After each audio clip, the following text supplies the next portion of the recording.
why regular cleaning of screens matters. So screens such as CSO screens become clogged over time. As debris increases, this reduces the flow rate through the screen and so reduces the screen's effectiveness. Clogging tends to actually increase rapidly once it gets started. So unless clogging is kept on top of, it can rapidly accelerate. So a small amount of blockages will probably have a negligible effect on the screen performance, but each blocked bit tends to attract more material around it. Clogs and blocks spread rapidly unless it's kept on top of.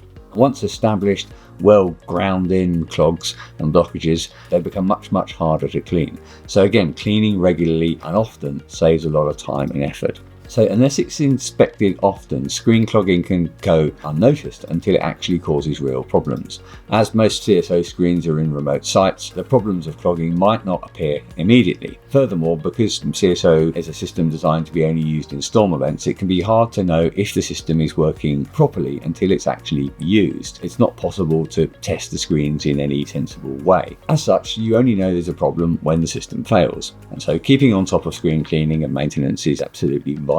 The main lesson here is to clean screens regularly and often. This means that automated or semi-automated screen cleaning systems are becoming the industry norm.